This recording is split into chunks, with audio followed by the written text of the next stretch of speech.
নবী করতে পারে, মূসা নবী করতে পারে, শীষ নবী করতে পারে, ইউনুস নবী করতে পারে, ইব্রাহিম নবী করতে পারে, ইসমাইল নবী করতে পারে। সব নবীরা যদি নবীর মিলাদুন নবী করতে পারে, বলেন তো আমরা উম্মত হইয়া নবীর মিলাদুন নবী করতে চাই কি চাই না? আর যারা বলেন চাই কি চাই না? এটা সবাই বুঝবে না, সবাই করবে না। যারা নবীর আশেক, যারা নবীর প্রেমিক, তারাই করবে। কথা বলেন ঠিক কিনা? আর যারা বলেন ঠিক কিনা? তোমরা রাস্তায় নামো, তোমরা মিছিল মিটিং করো, এটা সেটা করো, অনেক কারণে করো, কিন্তু আমরাও মিছিল করি, নামি দুনিয়ার কোনো কারণে না, একমাত্র আমার নবীর আগমনের কারণে। কথা বলেন ঠিক কিনা? আর যারা বলেন ঠিক কিনা? যদি এটা বেদাত হয়, যদি এটা হারাম হয়, যদি এটা শিরিক হয়, যদি এটা ঠিক না বলো, তাহলে পৃথিবীর মধ্যে ঠিক বলতে আর কি থাকবে? কথা বলেন ঠিক কিনা? জলুসেতে যাও রে মুমিন, জলুসে, ওরে দুনিয়ার কাজ ফেলে দিয়ে, দুনিয়ার কাজ ফেলে দিয়ে একটু সময় দাও ও মুমিন, জলুসেতে যাও। যাওয়ার দরকার আছে না নাই? ওরে আল্লাহ নিজে উসিলা মানলেন, কোরআনেতে চাও। আল্লাহ নিজে উসিলা মানলেন, কোরআনেতে চাও।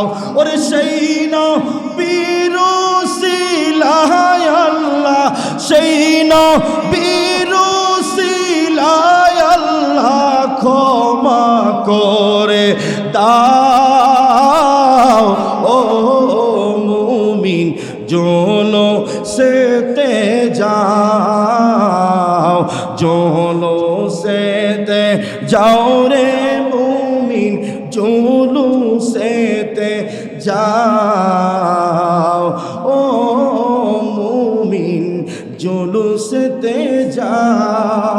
জরুর আল্লাহু আকবার। এই রবিউল আউয়াল মাস আসলেই আমরা যারা আহলে সুন্নাত ওয়াল জামাতের আকীদায় বিশ্বাসী, আমরা যারা আমার নূর নবীকে অন্তর থেকে মহব্বত করি, ভালোবাসি, আমরা এই মিলাদুন নবীর মাসে পবিত্র ঈদ মিলাদুন নবী সাল্লাল্লাহু তাআলা আলাইহি ওয়াসাল্লাম জশ্নে জুলুস উদযাপন করে থাকি। কথা বলেন ঠিক কিনা? কারণ এটি হলো ঈমানদারদের আমল। কাদের আমল? ঈমানদারদের আমল। সকল মুসলমান ঈমানদার না, কিন্তু সকল ঈমানদার মুসলমান। কথা বলেন ঠিক কিনা? এই জন্য সব মুসলমানরাই ঈদুল আদহা উদযাপন করে, ঈদুল ফিতর উদযাপন করে, ঈদুল জুমআ উদযাপন করে, কিন্তু সকল মুসলমানরা ঈদে মিলাদুন নবী উদযাপন করে। শুধু তারাই উদযাপন করে যারা মুসলমানদের মধ্যে ঈমানদার, তারাই। কথা বলেন ঠিক কিনা? এই জন্য বলা হয় যে ঈদ মিলাদুন নবী এটা হলো মুমিনদের ঈদ। কাদের ঈদ? যারা বলেন কাদের ঈদ?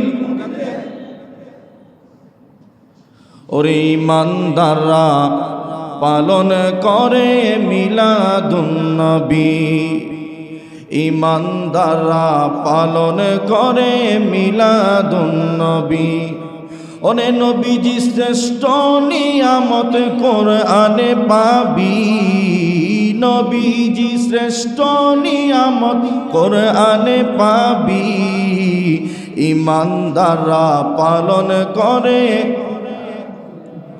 জবান খুলে বলুন, ঈমানদাররা পালন করে। ওরে মিলাদুন নবী করবে যারা, ঈমান নিয়ে মরবে তারা। জোরে বলুন আল্লাহু আকবার। ওরে মিলাদুন নবী করবে যারা ঈমান নিয়ে বলবে তারা। এই কথা বলেন নবীর সাহাবী হযরত আলী, এই কথা বলেন নবীর সাহাবী হযরত আলী। ঈমানদাররা পালন করে মিলাদুন নবী, বলুন ঈমানদাররা পালন করে। ওরে মিলাদুন নবী শ্রেষ্ঠ নিয়ামত, নবীজি শ্রেষ্ঠ নিয়ামত কোরআনে পাবি।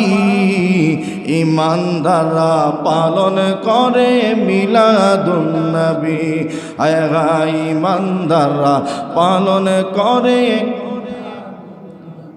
এভাবে গভীর মনোযোগ। মিলাদুন নবী পালন করার জন্য কোরআন হাদিসে দলিলের অভাব নাই। কোরআনে অসংখ্য আয়াত আছে, হাদিসে পাকের মধ্যে অসংখ্য হাদিসে পাক আছে, কিন্তু সত্যিকার অর্থে আমি ওদম মিলাদুন নবী করি দলিল দেখে না, দলিল দেখে না। আমার দলিলের প্রয়োজন নাই, আমার হলো মহব্বতের প্রয়োজন। আমি নবীকে ভালোবাসি, মহব্বত করি, এই জন্য আমি নবীর মিলাদুন নবী করি। কথা বলেন ঠিক কি না? যারা বলুন ঠিক কি না? এখানে দলিলের কি প্রয়োজন? নবীর জন্য দুরূদ শরীফ পড়ব, নবীকে সালাতু সালাম দিব, নবীর জন্য রাস্তায় নারায়ে তাকবীর নারায়ে রিসালাত স্লোগান দিব, নবীর জন্য রাস্তায় নেমে জশ্নে জুলুস করব, নবীর শান ও মান করব, নবীর মিলাদুন নবীর আলোচনা করব। এটার জন্য বুঝি দলিল দরকার? কথা বলেন ঠিক কি না? যেগুলা কইব দলিল দরকার, বুঝতে হবে এগুলা মুমিন না মুনাফিক। কথা বলেন ঠিক কি না? আর যারা বলেন ঠিক কি না? আল্লাহু আকবার। শুধু মুনাফিক না, এদের মুখোশ দিন দিন উন্মোচিত হচ্ছে। কিছুদিন আগে, গত 1-2 বছর আগে তারা মন্দির পাহারা দিছে, মূর্তি পাহারা দিছে, এখন তারা নিজেরা মূর্তি বানাইতেছে। কথা বলে ঠিক কিনা? জুলাই ভাস্কর্য নাম দিয়া তারা মূর্তি বানায়া বলে এগুলা তাদের চেতনা। কি এতদিন মূর্তি হারাম ছিল, এখন মূর্তি জায়েজ হয়ে গেছে। কথা বলেন ঠিক কি না? মানুষ এগুলা বুঝে। তোমাদের মুনাফিকি, নবীজির সম্মান তোমরা বুঝো না, জুলাই সম্মান তোমরা বুঝো। কথা বলেন ঠিক কি না? আল্লাহ পাক তাদের থেকে আমাদেরকে হেফাজত করুক। জোরে বলি আমিন। তারা আমাদেরকে পূজারি বলতো, এখন আল্লাহ তাদেরকে পূজারি বানাইছে। কথা কোন ঠিক কি না? মূর্তির সামনে যে কিসের ভাব, কিসের তোমাদের আত্ম অনুশোচনা মূর্তির সামনে? ইসলামী কোথায় এটা তোমরা জায়েজ পেয়েছো? কথা বলেন ঠিক কি না? ইসলাম নিয়ে চিনিবিনি খেলা, নিজেরা করলেই এটা জায়েজ হয়, নিজেরা করলে এটা দাঁত হয়। আপনারা দেখেছেন কত পহেলা বৈশাখে রমনায় তারা মিছিল করছে, পহেলা বৈশাখ উদযাপন করছে, মিছিল করছে। বলে অপসংস্কৃতির নামে আমরা নতুনভাবে ইসলামী সংস্কৃতি চালু করছি। তারা বিভিন্ন ইসলামিক যে আর্টিজমগুলো এগুলো নিয়ে তোমরা মিছিল করছে। হ্যাঁ ঠিক আছে, করো, কোনো সমস্যা নাই। যদি তোমরা বৈশাখী মেলার জন্য মিছিল করো, ওহাবি খারিজি মওদুদিরা, আমরা সুন্নিরা কি নবীর আগমনে মিছিল করতে পারি না? এটার আবার দলিল দরকার। আল্লাহু আকবার। আল্লাহ পাক তাদেরকে হেফাজত করুক। জোরে বলি আমিন। আল্লাহু আকবার। সম্মানিত মুসলিম কেরাম, আসলে এই রকম আলোচনা করলে অনেক আলোচনা করা যাবে, সেদিকে আমি যেতে চাচ্ছি না। আমি চাচ্ছি দয়াল নবীর মিলাদুন নবীর আলোচনা করতে। আমরা শুনতে রাজি আছি না নাই? জোরে বলেন আছি না নাই? আল্লাহু আকবার। রাসূল পাক ইসলামের মিলাদ এটি কয়েকটি ভাগে বিভক্ত। তার মধ্যে রাসূল ইসলামের মিলাদের তাৎপর্য বুঝতে হলে আমাদের আগে জানতে হবে যে হাকিকতে নবীজির সৃষ্টি কখন। কথা বলেন ঠিক কি না? এটা আমরা আহলে সুন্নাত ওয়াল জামাতের আকীদায় যারা আমরা বিশ্বাস করি, মানি, আর যারা অন্য আকীদায় আছে তারা এটা বিশ্বাস করে না, মানে না, এই আলোচনাও তারা করে না। কথা বলেন ঠিক কি না? রাসূল ইসলামের সৃষ্টি কখন থেকে, এই ব্যাপারে কোরআন এবং হাদিস পড়লে বোঝা যায়। হাদিসে পাকের মধ্যে রাসূল পাক সাল্লাল্লাহু আলাইহি ওয়াসাল্লাম নিজে বলেছেন, এবং এই হাদিসই হচ্ছে হাদিসে কুদসি। হাদিসে কুদসি, লাউলা কালামা খালাকতুল আফলাক। আল্লাহ পাক রব্বুল আলামিন বলে, ইয়া রাসূলুল্লাহ, ইয়া হাবিবাল্লাহ, আমি আল্লাহ আপনাকে সর্বপ্রথম সৃষ্টি করেছি, আর আপনাকে সৃষ্টি করার কারণেই আমি আল্লাহ তামাম জাহান কুল কায়নাত সৃষ্টি করেছি। সুবহানাল্লাহ। তারপরে মাওয়াহিবে লাদুনিয়া কিতাবের মধ্যে হাদিসখানে আসছে, আল্লামা ইমাম আব্দুর রাজ্জাক তিনার কিতাবের মধ্যে এই হাদিসখানা তিনি এসেছেন, যিনি হচ্ছেন ইমাম বুখারীর দাদা ওস্তাদ মুসান্নাফে ইবনে আব্দুর রাজ্জাক। তিনি তার কিতাবের মধ্যে হাদিসখানা এনেছেন, লম্বা হাদিস। এই হাদিসের মধ্যে হযরত জাবির আল্লাহর নবীকে প্রশ্ন করলেন, ইয়া রাসূলুল্লাহ, ইয়া হাবিবাল্লাহ, ওগো মায়ার নবী, ওগো দয়ার নবী, আপনার সৃষ্টি কখন হয়েছে? আপনি কখন থেকে সৃষ্টি হয়েছেন একটু আমাদেরকে বলবেন, আমাদের শুনতে মনে চায়। আল্লাহর নবী অনেক বড় হাদিস বর্ণনা করলেন। বর্ণনা করার পরে আল্লাহর নবী বললেন, ওগো সাহাবী শোনো, আমি নবী কখন থেকে সৃষ্টি হয়েছি আমি নবী নিজে ঘোষণা দিচ্ছি। ইন্নাল্লাহা খালাকা ক্বাবলাল আশিয়াই নূরা নাবিয়িকা মিন নূরিহি। যখন কোনো কিছুই ছিল না, আসমান ছিল না, জমিন ছিল না, আরশ ছিল না, কুরসি ছিল না, কোনো ফেরেশতা ছিল না, কোনো কিছুই ছিল না, চন্দ্র ছিল না, সূর্য ছিল না, যখন কোনো কিছুই ছিল না, শুধু ছিল একমাত্র আল্লাহ, আল্লাহ ছাড়া অন্য কোনো কিছুই ছিল না, তখন আল্লাহ পাক রব্বুল আলামিন আমি নবীর নূর, নবীকে, নবীর নূর মুহাম্মদকে, নবীজির নূরকে সর্বপ্রথম সৃষ্টি করে আমি নবীর নাম দিয়েছে মুহাম্মদ। জোরে জোরে বলুন সুবহানাল্লাহ। সর্বপ্রথম আমার নূর আল্লাহ পাক রব্বুল আলামিন সৃষ্টি করলেন। হযরত জাবির বলি, ইয়া রাসূলুল্লাহ, তারপর আল্লাহর নবী বলল, আমার নবী, আমার আল্লাহ আমার নূরকে 256টা ভাগে ভাগ করলেন। কয়টা? 256টা ভাগে ভাগ করলেন। প্রথম 4 ভাগ করলেন, তারপরে আবার 4 ভাগ করলেন, তারপরে আবার 4 ভাগ করলেন। এইভাবে ভাগ করতে করতে আল্লাহ পাক রব্বুল আলামিন 256টা ভাগে ভাগ করলেন। এক ভাগ দিয়ে আল্লাহ পাক আসমান বানাইলেন, আরেক ভাগ দিয়া জমিন বানাইলেন, আরেক ভাগ দিয়া আরশ বানাইলেন, আরেক ভাগ দিয়া কুরসি বানাইলেন, আরেক ভাগ দিয়া লৌহে মাহফুজ বানাইলেন, আরেক ভাগ দিয়া ঈমান বানাইলেন, আরেক ভাগ দিয়া আমার আল্লাহ পাক রব্বুল আলামিন ইসলাম বানাইলেন। এরকম ভাবে ভাগ করে বানাইতে বানাইতে কিতাব প্রমাণ করে, হাদিসে পাকের কিতাব, আমার আল্লাহ পাক রব্বুল আলামিন গোটা কুল কায়নাতের যা কিছু আমার আল্লাহ সৃষ্টি করেছেন সব কিছু আমার নবীর নূর থেকে সৃষ্টি করেছে। জোরে বলুন সুবহানাল্লাহ। ওরে কুদরতি এলাহি আল্লাহ ছিলেন একাকার, নূর দিয়া বানাইল নবী সাজাইলেন আকার। ওরে রাইখা দিলেন যুগ যুগান্তর, রাইখা দিলেন যুগ যুগান্তর, জগতে সৃষ্টি না হইতে। ওরে প্রেমেতে বানাইল নবী খোদার নূরেতে, নূরেতে বানাইল নবী খোদার নূরেতে। ওরে প্রেমের বিধান হইল প্রধান, প্রেমের বিধান হইল প্রধান, জগতে সৃষ্টি না হইতে। প্রেমেতে বানাইল নবী খোদার নূরেতে, হায় হায় প্রেমেতে বানাইল নবী খোদার নূরেতে। আল্লাহুম্মা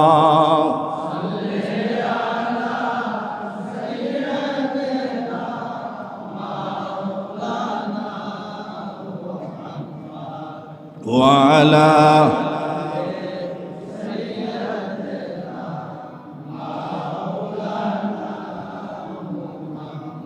আল্লাহুম্মা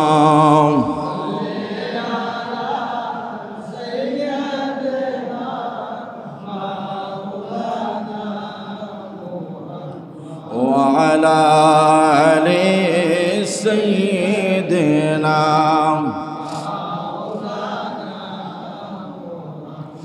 গভীর মনোযোগ।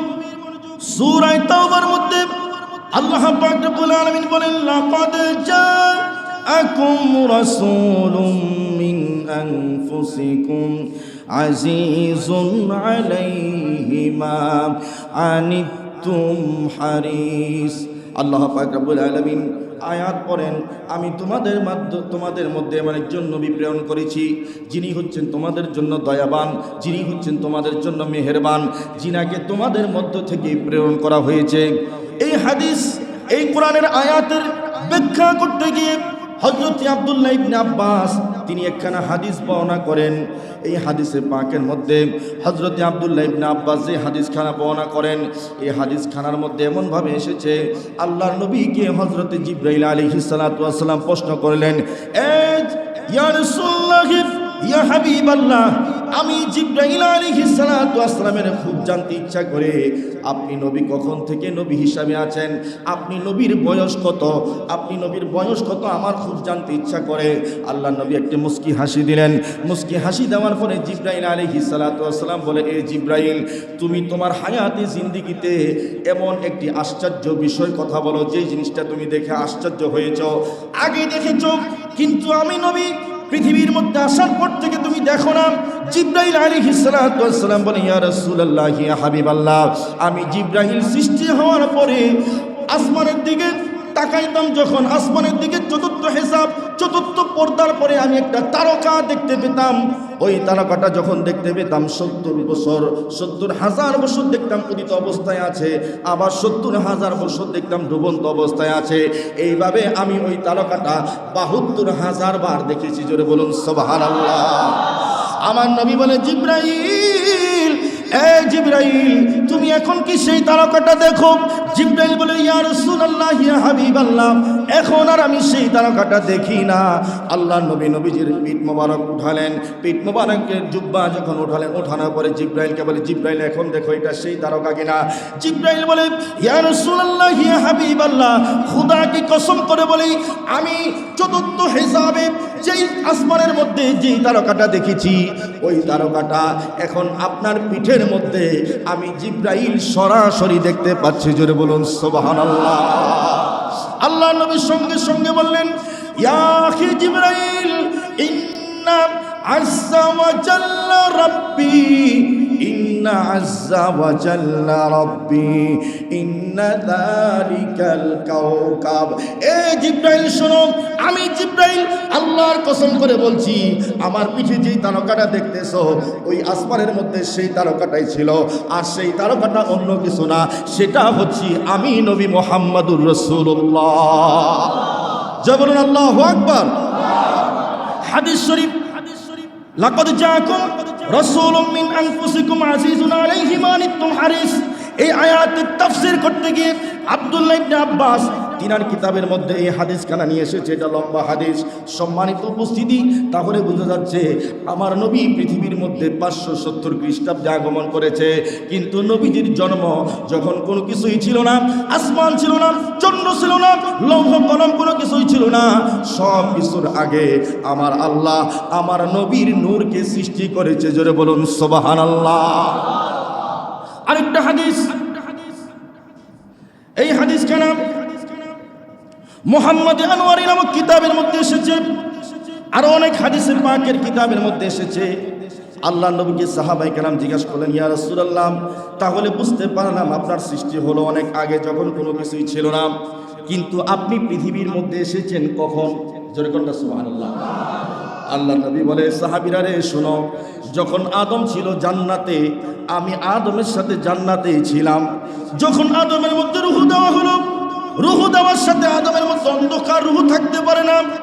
যখনই আমার মোহরে নবুয়ত আদমের পিঠের মধ্যে ফিট করে দেওয়া হলো, দেওয়া মাত্রই রূহ সঙ্গে সঙ্গে আদমের দেহের মধ্যে সঞ্চালন করে ফেললেন, ঢুকে ফেললেন। আমি নবীর নূর মোবারক আদমের দেহের মধ্যে আল্লাহ পাক রব্বুল আলামিন তখনই ফিট করে দিয়েছে। জোরে বলুন সুবহানাল্লাহ। হাদিসে পাকের মধ্যে আল্লাহ নবী বলে, দুনিয়ায় কখন আসলাম? আল্লাহ নবী বলে, ইন্নী উহবিতু আলাল আরদি আলা আদম। যখন আদম আলাইহিস সালাতু ওয়াস সালাম জান্নাত থেকে দুনিয়ার মধ্যে আসছে, আমি নবী আদম নবীর সাথে জান্নাত থেকে সর্বপ্রথম দুনিয়ার মধ্যে প্রবেশ করেছি। জোরে বলুন সুবহানাল্লাহ। আর জোরে বলুন না সুবহানাল্লাহ।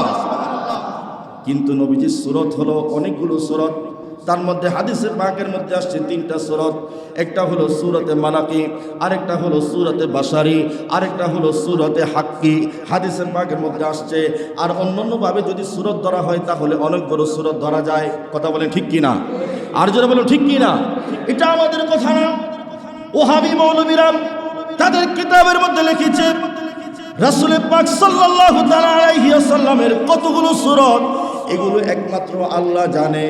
নবী কি, নবীর হাকিকত কি, নবী কেমন, নবীর মর্যাদা কত, নবীর সম্মান কত, নবীর ইজ্জত কত, নবীর মর্তবা কত, পৃথিবীর কেউ জানে না, জানে না। যিনি জানেন তিনি হলেন আমার আল্লাহ। জোরে বলুন সুবহানাল্লাহ। বন্ধুরা আমার গভীর মনোযোগ। এইভাবে আস্তে আস্তে করে নবীজি হযরতে আদম সফিউল্লাহর সাথে পৃথিবীর মধ্যে আগমন করেছে। আগমন করার পরে আপনারা জানেন হযরতে আদম আলাইহিস সালাতু ওয়াস সালাম, যিনি আমাদের আদি পিতা, হযরতে আদম নবীর সন্তান হতো দুইজন। কয়জন হতো? জোড়ায় জোড়ায় সন্তান হতো। একটা মেয়ে হতো, আরেকটা ছেলে হতো। একটা মেয়ে হতো, আরেকটা কি হতো? জোড়ায় জোড়ায় সন্তান হতো। কিন্তু হযরতে ঈসা আলাইহিস সালাতু ওয়াস সালাম তিনি যখন জন্মগ্রহণ করে, তার সাথে অন্য কোনো সন্তান জন্মগ্রহণ করে নাই, তিনি একাই জন্মগ্রহণ করেছেন। মুহাদ্দিসিনে কেরামগণ বলেন যে হযরতে ঈসা আলাইহিস সালাতু ওয়াস সালাম কেন একা জন্মগ্রহণ করেছেন? তিনি বলেন ঈসা আলাইহিস সালাতু ওয়াস সালাম একা জন্মগ্রহণ করার কারণ হলো ওই ঈসা আলাইহিস সালাতু ওয়াস সালামের পেশানির মধ্যে আমার নবীর মোহরে নবুয়ত, আদম নবীর পেশানি থেকে আমার আল্লাহ স্থানান্তরিত করেছে। জোরে বলুন সুবহানাল্লাহ। এই জন্য ঈসা আলাইহিস সালাতু ওয়াস সালাম তিনি একাই জন্মগ্রহণ করেছেন। জোরে বলুন না সুবহানাল্লাহ। আপনারা হাদিসের কিতাব পড়লে বুঝবেন আদম আলাইহিস সালাতু ওয়াস সালাম নয় শুধু সকল নবীরা সকল নবীদের উম্মতদেরকে ওসিয়ত করেছেন, তার মধ্যে হযরত আদম নবীর ওসিয়তটাও রয়েছে। আর কোরআনুল কারীমের মধ্যে আল্লাহ পাক রব্বুল আলামিন সর্বশেষ নবী হযরত ঈসা রূহুল্লাহ আলাইহিস সালাতু ওয়াস সালামের ওসিয়তটা আল্লাহ নিজে কোরআনুল কারীমের মধ্যে বলেছেন মুবাশশিরাম বিরাসূলি ইয়াতি মিন বাদি ইসমুহু আহমদ। জোরে বলেন আল্লাহু আকবার। আল্লাহ পাক রব্বুল আলামিন বলেন হযরত ঈসা রূহুল্লাহ তিনি যখন দুনিয়া থেকে চলে যাবে, তার উম্মতরা বেকার হয়ে গেল, পেরেশান হয়ে গেল, বলতে লাগলো আপনি দুনিয়া থেকে চলে যাবেন, আপনি চলে যাওয়ার পরে আমরা কাকে মানব? আপনি দুনিয়া থেকে চলে যাওয়ার পরে আমরা কাকে পাবো? আদম হযরতে ঈসা রূহুল্লাহ বলে আমি তোমাদেরকে শুভ সংবাদ দিয়ে যাচ্ছি। খুশির বিষয় হলো আমি ঈসা রূহুল্লাহ চলে যাচ্ছি। আমি চলে যাওয়ার পরে এমন একজন নবী পৃথিবীর মধ্যে আগমন করবেন যার আসমানের নাম হলো আহমদ আর জমিনে তার নাম হবে মোহাম্মদ। জোরে বলুন সুবহানাল্লাহ। ঈসা রূহুল্লাহ বলে আমার উম্মতরা শুনো শুনো, আমি ঈসা রূহুল্লাহ নবী হতাম না যদি সেই নবী আগমন না করত। আমি ঈসা রূহুল্লাহ নবী হতাম না যদি সেই নবী না আসতো। শোনো শোনো, ওই নবী আসলে অবশ্যই ওই নবীকে মানবা। আর আমি ঈসা রূহুল্লাহ ওই নবীর উম্মত হইয়া পৃথিবীর মধ্যে আবার আগমন করব। জোরে বলুন সুবহানাল্লাহ। ঈসা নবীর শুভ সংবাদের কথা আল্লাহ কোরআনুল কারীমের মধ্যে বর্ণনা করেছেন। হযরত আদম আলাইহিস সালাতু ওয়াস সালাম তার সন্তানকে ওসিয়ত করলেন, এ সন্তান ঈসা আলাইহিস সালাতু ওয়াস সালাম শোনো, আমি চলে যাব দুনিয়া থেকে, কিন্তু শোনো আমি নবী পৃথিবীর মধ্যে আসছি। আমি আদম আলাইহিস সালাতু ওয়াস সালাম পৃথিবীর মধ্যে আসছি। আসার পরে আমার পেশানির মধ্যে একটা দামি মূল্যবান জিনিস ছিল, সেটা হলো মোহরে নবুয়ত। আমার নবীর মোহরে নবুয়ত আমার পিঠের মধ্যে ছিল। আমার আল্লাহ স্থানান্তরিত করে তোমার পিঠের মধ্যে দিয়ে দিয়েছে। শোনো, আমি আদম নবী সব সময় যে আমলটা করতাম হার হামেশা আমার আল্লাহও করত, আমিও করতাম। হার হামেশা আমার আখেরি নবীর উপরে আমি দরুদ শরীফ পড়তাম। এই ঈসা রূহুল্লাহ তোমাকে ওসিয়ত করে যাচ্ছি, তুমিও হার হামেশা ওই পেশানের দিকে খেয়াল করে, মোহরে নবুয়তের দিকে খেয়াল করে আখেরি নবীর উপরে হার হামেশা তুমি দরুদ শরীফ পড়বা। জোরে বলুন সুবহানাল্লাহ। আরবি করতে পারে, ঈসা নবী করতে পারে, মুসা নবী করতে পারে, শীষ নবী করতে পারে, ইউনুস নবী করতে পারে, ইব্রাহিম নবী করতে পারে, ইসমাইল নবী করতে পারে। সব নবীরা যদি নবীর মিলাদুন নবী করতে পারে, বলেন তো আমরা উম্মত হইয়া নবীর মিলাদুন নবী করতে চাই কি চাই না? আর যারা বলেন চাই কি চাই না? এটা সবাই বুঝবে না, সবাই করবে না। যারা নবীর আশেক, যারা নবীর প্রেমিক তারাই করবে। কথা বলেন ঠিক কিনা? আর যারা বলেন ঠিক কিনা? তোমরা রাস্তায় নামো, তোমরা মিছিল মিটিং করো, এটা সেটা করো, অনেক কারণে করো, কিন্তু আমরাও মিছিল করি, নামি দুনিয়ার কোনো কারণে না, একমাত্র আমার নবীর আগমনের কারণে। কথা বলেন ঠিক কিনা? আর যারা বলেন ঠিক কিনা?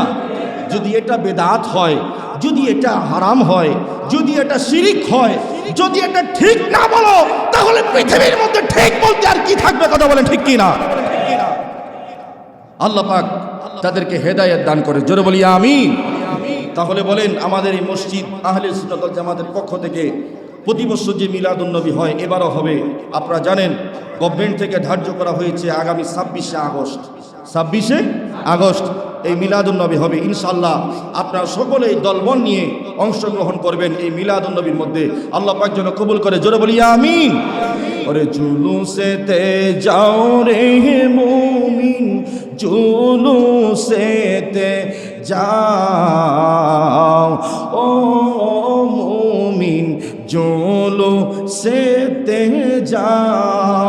ওরে দুনিয়ার কাজ ফেলে দিয়ে, দুনিয়ার কাজ ফেলে দিয়ে একটু সময় দাও ও মুমিন, জুলুসেতে যাও, জুলুসেতে যাও রে মুমিন, জুলুসেতে যাও, জুলুসেতে যাও রে মুমিন, জুলুসে। ওরে দুনিয়ার কাজ ফেলে দিয়ে, দুনিয়ার কাজ ফেলে দিয়ে একটু সময় দাও ও মুমিন, জুলুসেতে যাও। যাওয়ার দরকার আছে না নাই?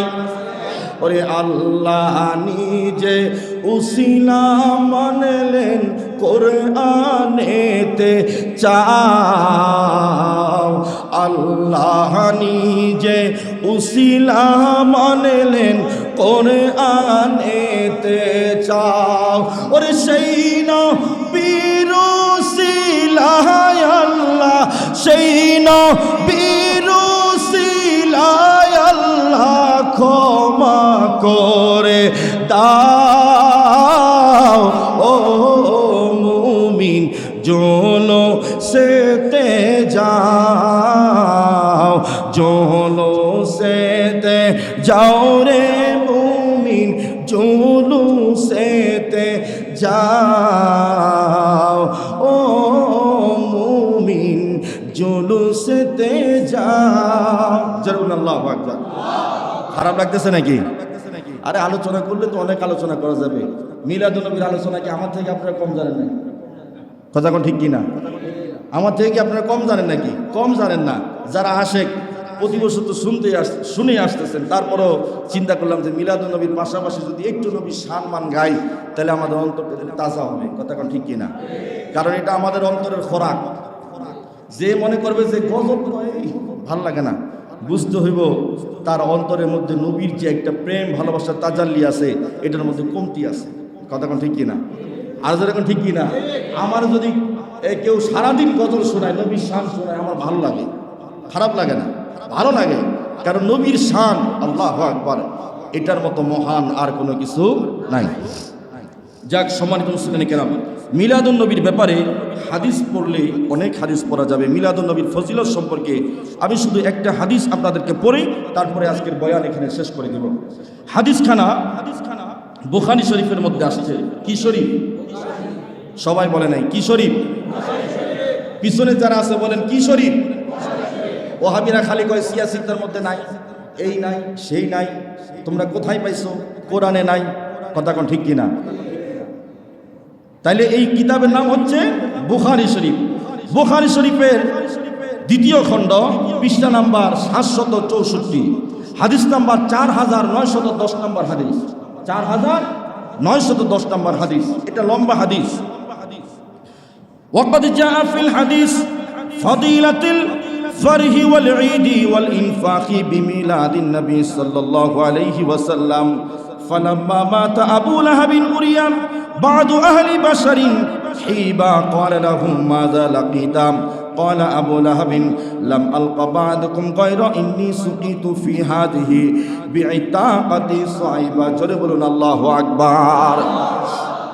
হাদিস কানা বর্ণনা করেন হযরত আব্বাস রাদিয়াল্লাহু তাআলা আনহু, তিনি বলেন আমি একদিন স্বপ্নে দেখতে পারলাম আমার ভাই আবু লাহাব, আমার ভাই হযরতে আব্দুল্লাহ ইবনে হযরতে আব্বাস, হযরতে আবু লাহাব, হযরতে আবু লাহাব না আবু লাহাব, তারপরে হযরতে আমির হামজা, হযরতে আব্দুল্লাহ, তারা আপন 4 ভাই ছিল। কয় ভাই? কয় ভাই? হযরতে আব্বাস বলে আমি স্বপ্নে দেখলাম আমার ভাই আবু লাহাবকে। দেখার পরে আমি জিজ্ঞাসা করলাম, ভাই রে, তুমি তো দুনিয়ার মধ্যে কালিমা পড়ো নাই, মুসলমান হও নাই, কিন্তু কবরের মধ্যে তুমি কেমন আছো? বলে ভাই, আগে যদি জানতাম, বুঝতে পারতাম মুহাম্মাদুর রাসূলুল্লাহ সাল্লাল্লাহু আলাইহি ওয়াসাল্লামের কালিমা পড়ে যদি মুসলমান হতাম, তাহলে কবরের মধ্যে এমন আযাব হতো না। আমি খুব খারাপ অবস্থায় আছি, কবরের মধ্যে আমার উপরে অনেক আযাব দেওয়া হয়। তারপরে বলে, হ্যাঁ, এত আযাবের পরে একটু স্বস্তি পাই। বলে কি স্বস্তি? বলে যখন প্রতি সপ্তাহে সোমবার আসে, সোমবার দিন আমার আযাবকে লাঘব করে দেওয়া হয়। আর আমার যে শাহাদাত আঙ্গুলি দেখো, এই শাহাদাত আঙ্গুলির মধ্যে আমার আল্লাহ পাক রব্বুল আলামিন একটা নহর জারি করে দেয়। ওই নহর জারি করে দেওয়ার পরে আমি যখন আমার শাহাদাত আঙ্গুলটা আমার মুখের মধ্যে নিয়ে চোষা দেই, চোষা দেওয়ার সাথে সাথে গোটা সপ্তাহের আযাব আমি আবু লাহাব ভুলে যাই। জোরে বলুন সুবহানাল্লাহ। হযরত আব্বাস বলেন, ভাইজি, তুমি এত কট্টর কাপড় হওয়ার পরেও আল্লাহ পাক রব্বুল আলামিন তোমাকে এমন নিয়ামত দান করলো, কেন দান করলো? কাউকে তো নিয়ামত আল্লাহ পাক দান করে নাই। আর কোন কাফেরকে আল্লাহ পাক রব্বুল আলামিন আখিরাতে কোনো জাযা দিবে না। আল্লাহ পাক নিজে বলেছেন, কাফেরদের কবরে, হাসরে, মিজানে ফুলসিরাতে কোনো জাযা নাই। দুনিয়ায় যত ভালো কাজ করুক না কেন, নামাজ পড়লে কোনো সওয়াব, রোজা রাখলে কোনো সওয়াব, কাফেররা যদি মুফতি হয়, মুহাদ্দিস হয়, বড় আলেম হয়, কোনো সওয়াব নাই। কিন্তু হযরত আব্বাস বলে, কি এমন আমল তুমি করেছো যার বিনিময়ে আল্লাহ পাক তোমাকে এত বড় নিয়ামত দান করে? আবু লাহাব বলে, এই ভাই আব্বাস শোনো, আমি তেমন কোনো কিছু করতে পারি নাই, কিন্তু শোনো, যখন আমি শুনেছি আমার ভাতিজা মুহাম্মদ দুনিয়ার মধ্যে আগমন করেছে, আমার একজন দাসী ছিল যার নাম ছিল সুহাইবা। এই দাসী এসে যখন আমাকে শুভ সংবাদ দিল, দেওয়া মাত্র আমি খুশি হইয়া আমার ডান হাতের শাহাদাত আঙ্গুলি দ্বারা ইশারা করে দিলাম আর বললাম, সুহাইবা, তুমি এত সুন্দর শুভ সংবাদ আমাকে দিয়েছ। আমার ভাই আব্দুল্লাহ দুনিয়া থেকে বিদায় নিয়েছে 6 মাস হয়। 6 মাস পরে আমার ওই বিদায় ভাইয়ের ঘরের মধ্যে একটা সন্তান জন্মগ্রহণ করেছে। তুমি যেই শুভ সংবাদ দিয়েছ, যাও যাও, আমি তোমার উপরে খুশি হয়ে গেলাম। খুশি হইয়া আমার এই শাহাদাত আঙ্গুলি দিয়ে ইশারা করে ওই সুহাইবাকে আমি দাসী থেকে আজাদ করে দিলাম। জোরে বলুন সুবহানাল্লাহ। ওই দাসী থেকে শাহাদাত আঙ্গুলি দ্বারা ইশারা করে তাকে আজাদ করে দেওয়ার কারণে আমার আল্লাহ এত খুশি হয়েছে, এত রাজি হয়েছে। আমি কঠোর কাফের হওয়ার পরেও, যার ব্যাপারে কোরআন শরীফের মধ্যে একটা সূরা আসছে, সূরা লাহাব, এই কঠোর কাফের হওয়ার পরেও আল্লাহ পাক রব্বুল আলামিন নবীর শানে মিলাদুন নবী করার কারণে জাহান্নামের মধ্যে রেখেও জান্নাতের নহর জাহান্নামের মধ্যে জারি করে দিয়েছে। যদি একজন কাফেরকে এমন নিয়ামত আমার আল্লাহ দান করতে পারে, আমরা আশেক হইয়া নবীর প্রেম এবং ভালোবাসা অন্তরে নিয়ে যদি মিলাদুন নবী করি, এই উসিলায় আমার আল্লাহ আমাদেরকে মাফ করে দিতে পারে কি পারে না? জোরে বলুন, পারে কি পারে না? এখান থেকে অনেক মাসালা খেয়াল রাখবেন। ইহুদি খ্রিস্টানরাও যদি নবী সম্মান করে, আখিরাতে এটা জাযা আল্লাহ পাক তাদেরকে দিবে। সুবহানাল্লাহ, আল্লাহু আকবার কাবীরা। মাসালা বুঝতে হবে নবী সম্মান কি জিনিস। কেউ যদি নবী শানে কোনো কিছু করে, কারণ এটা আমার নবীর হক। কার হক? যেমন কার হক? আল্লাহ কোরআন শরীফের মধ্যে বলেছেন, ইন্নাল্লাহা আহাক্কা আইয়ারদুহু ওয়া রাসূলুহু। ইয়া রাসূলুল্লাহ, আমি আল্লাহ নিজে আমার হকের উপরে আপনার হককে প্রাধান্য দিয়েছি। সুবহানাল্লাহ, কোরআন শরীফের আয়াত। আল্লাহু আকবার। আল্লাহ বলে, আমি নামাজ পড়ছো, আমি আগে দেখি সেখানে নবীর মহব্বত আছে কিনা। জোরে করেন না সুবহানাল্লাহ। রোজা রাখছো, আমি দেখি নবীর মহব্বত আছে কিনা। হজ করছো, আমি দেখি নবীর মহব্বত আছে কিনা। আমারটা দেখার আগে আমি আগে নবীরটা দেখি। সুবহানাল্লাহ, আল্লাহু আকবার। আল্লাহ পাক যেন আমাদেরকে কবুল করে। জোরে বলি আমিন। ইনশাআল্লাহ আলোচনা করলে অনেক আলোচনা, তবে বুঝতে হবে মিলাদুন নবী এটা হচ্ছে শ্রেষ্ঠতম একটা ইবাদত। কি ইবাদত? শ্রেষ্ঠতম ইবাদত। এটা সব মুসলমানরা করবে না, যারা ইমানদার মুসলমান তারা করবে। কথা বলে ঠিক কিনা? ইনশাআল্লাহ আপনারা করবেন। মিলাদুন নবীর মাস, ঘরে ঘরে মিলাদের আয়োজন করবে। নবীর মিলাদের ধরস প্রত্যেকটা মানুষের অন্তরে যেন পৌঁছে যায়। আর এই মিলাদুন নবীর উসিলায় আল্লাহ পাক যেন আমাদের দেশের উপরে যেন শান্তি বর্ষণ করে, জোরে বলি আমিন। ওমা আলাইনা ইল্লাল বালাগ।